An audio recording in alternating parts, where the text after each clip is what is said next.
Jag ska ha gäster idag. Jag har förlovat min son Ahmed. Ja, det där är min kusin där. Hon är väldigt snygg. Vi ska dansa idag och ha kul. Hur mår du idag, min lilla kusin? Jag mår mycket bra. Hur mår du? Jag mår bra. Och nu kommer det någon och du får komma in själv. Jo, men hej min kompis. Har du vattenkoll här eller?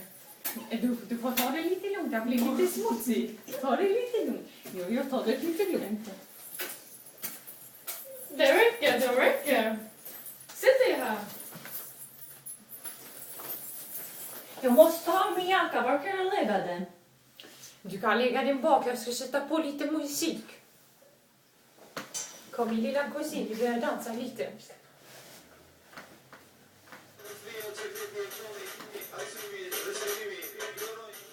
Så, jag måste sätta på lite bättre musik så.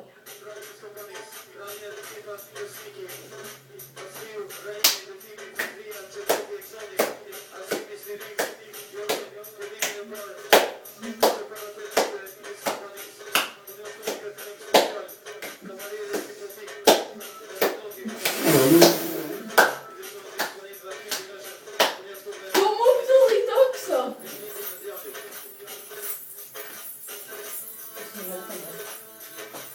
Du skiftar sida. Jag har tagit med mig så check.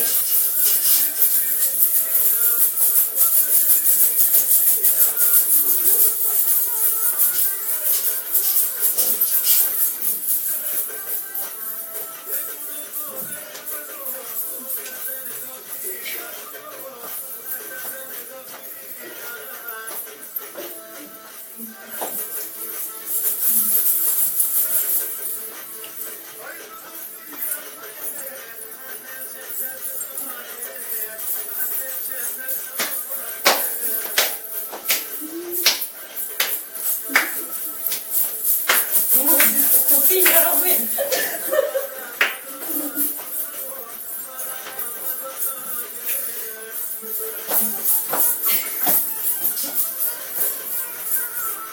Jag blir trött.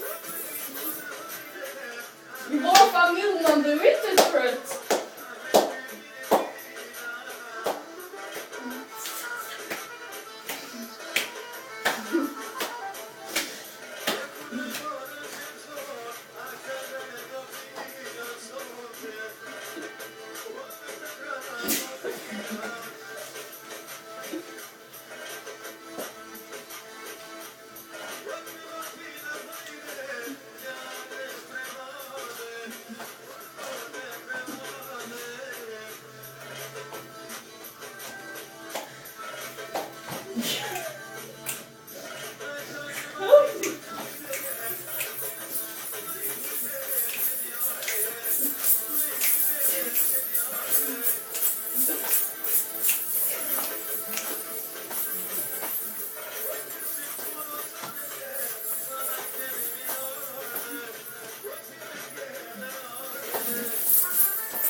Kan vi stoppa musiken?